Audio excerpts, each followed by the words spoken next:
के जो prime minister हैं मौजूदा अनवारुल्लाह काकड़ बड़े मंजे हुए पढ़े लिखे सियासतदान है, लेकिन अमेरिका में थे तो उनसे किसी ने मुलाकात नहीं की। और उससे भी बड़ी परेशानी वाली बात मुझे तो ये लगी है कि पाकिस्तानी प्राइम मिनिस्टर जो हैं वो लंदन रुके, लेकिन एज ए प्राइम मिनिस्टर उनको मुलाकात तो बरतानिया के वजीर आजम ऋषि सुनाक साहब से करनी चाहिए थी ना, लेकिन वो नहीं मिले उनसे। और उनसे जो यूके के जो फॉरेन सेक्रेटरी हैं उनकी मुलाकात हुई है, पीएम से मुलाकात नहीं हुई। मैं हैरान इस चीज में हूँ कि पाकिस्तान के प्राइम मिनिस्टर का लेवल ये आ चुका हुआ है। This is a serious point to ponder.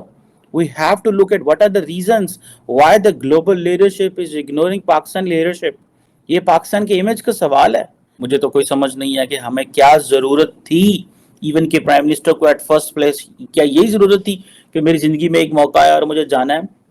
इसका मतलब है पाकिस्तान में जो केयरटेकर प्राइम मिनिस्टर्स हैं उनकी कोई वैल्यू नहीं है। काकड़ साहब को जानना चाहता हूं कि उन्होंने 10 दिन 7 दिन क्या किया है अमेरिका में। एक किसी ग्लोबल लीडर से मुलाकात नहीं है।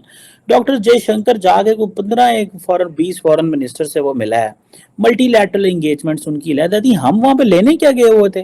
तार साहब, एक बड़ी हैरानगी की बात है कि पिछले 7 दिन से पाकिस्तान के जो वजीर आजम और वजीर खारजा अमेरिका में, किसी अमेरिकी शख्सियत जो कि हुकूमत में उनसे मुलाकात नहीं हुई। आप कैसे देखते हैं? एक तो लीडरशिप भी हमारी अमेरिका में मौजूद हो, लेकिन डिप्लोमेटिक आइसोलेशन इस हद तक चली गई है। इन सर्कमस्टांसेस में मेरे ख्याल में इतना एक्सपेक्ट ही नहीं करना चाहिए था। पता नहीं क्यों एक्सपेक्ट करके ये आए हैं यहाँ पे। हम आएंगे तो इस्लामिक उम्मा को हम लीड करेंगे, तो हम ये करेंगे, तो वो करेंगे। आप पहले, सबसे पहले तो अपने आप को जब तक फाइनेंशियली स्ट्रांग नहीं करेंगे, ये हर जगह जाते हैं मांगते हैं, जब जाके तो कौन इज्जत करेगा आपकी, कौन मिलेगा आपसे?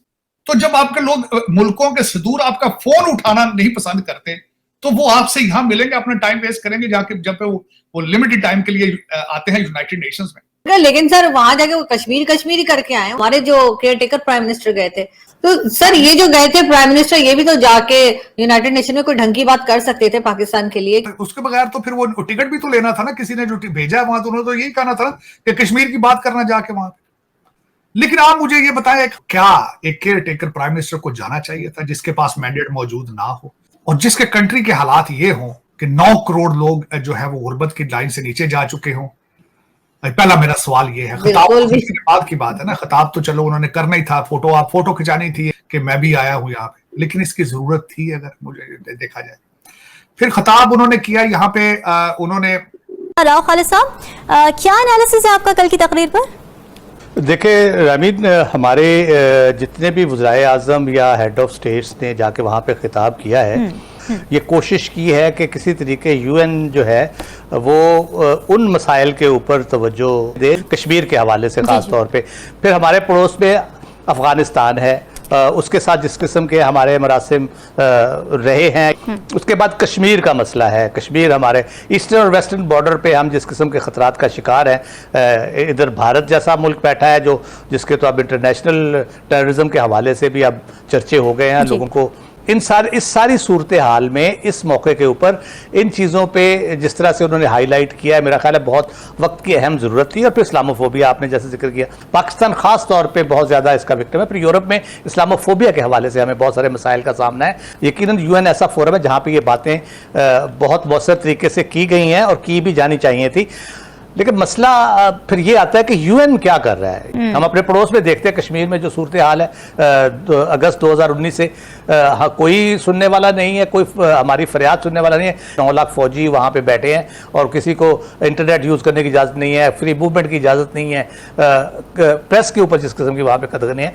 यूनाइटेड नेशंस में डॉक्टर जयशंकर की ये स्पीच एक बहुत ही बेहतरीन स्पीच इसको कहना चाहिए। इसकी वजह यह है कि उन्होंने बहुत ही सिंप्लिसिटी के साथ, कोई आए बाएं शाएं इधर उधर जाए बगैर, वो तमाम मुद्दा दुनिया के सामने रख दिया जो वो कहना चाहते थे।